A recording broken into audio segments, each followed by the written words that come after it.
Bonjour les champions du 4e année. Alors aujourd'hui, on découvrira ensemble une nouvelle leçon de la grammaire. Et comme d'habitude, on doit faire un petit rappel. Lisons ensemble les phrases suivantes.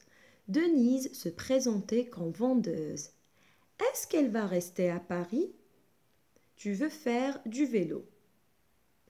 Alors, quel est le type de chaque phrase? La phrase A. Denise se présentait comme vendeuse. C'est une phrase déclarative. La phrase B. Est-ce qu'elle va rester à Paris? C'est une phrase interrogative. La phrase C. Tu veux faire du vélo. C'est une phrase déclarative. Alors la phrase déclarative sert pour dire ou pour raconter quelque chose. Il sert uniquement pour informer. Et elle se termine par un point. Regardez, elle se termine par des points. Et la phrase interrogative sert pour poser ou bien sert à poser une question. Elle se termine par un point d'interrogation. À votre avis, est-ce possible de transformer une phrase déclarative en phrase interrogative? C'est ce qu'on va voir. Alors, comment transformer cette phrase déclarative en phrase interrogative? La première solution ou bien la première façon, on va reprendre l'exemple « tu veux faire du vélo ». Tout simplement, on remplace le point par un point d'interrogation. Tu veux faire du vélo? Tu veux faire du vélo? Mais attention, il faut mettre de l'intonation pour indiquer ou pour montrer que c'est une question. Car à l'oral, le point d'interrogation ne se voit pas, mais doit s'entendre. On doit faire l'intonation. Tu veux faire du vélo?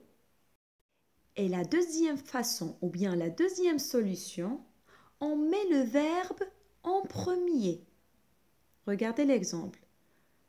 De tu veux, on passe à veux-tu.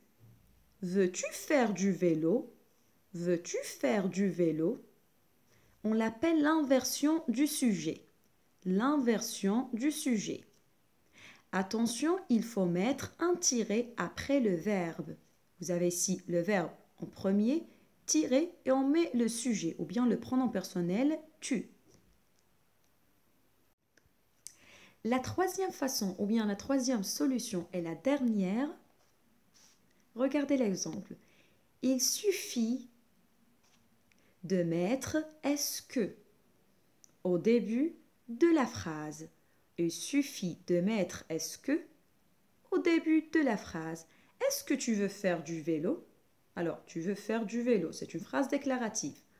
On la transforme à une phrase interrogative avec est-ce que? Est-ce que tu veux faire du vélo? Faisons maintenant un petit exercice oral. Transforme cette phrase déclarative en phrase interrogative. Vous avez faim. Vous avez faim.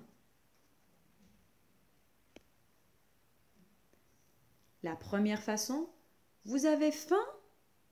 Vous avez faim? L'intonation plus le point d'interrogation. La deuxième façon, avez-vous faim? Avez-vous faim? On met le verbe en premier, c'est-à-dire l'inversion du sujet. La troisième façon, est-ce que vous avez faim? Est-ce que vous avez faim? On met est-ce que. Et maintenant, vous allez prendre vos cahiers de leçons, les cahiers bleus, écrire la date, grammaire et le titre de la leçon et je retiens. Alors la phrase interrogative peut être formée de 3 façons ou bien de 3 manières différentes. Exemple, tu aimes la campagne? Intonation plus le point d'interrogation. On fait l'intonation. Est-ce que tu aimes la campagne? Est-ce que plus le point d'interrogation. Aimes-tu la campagne? Inversion du sujet.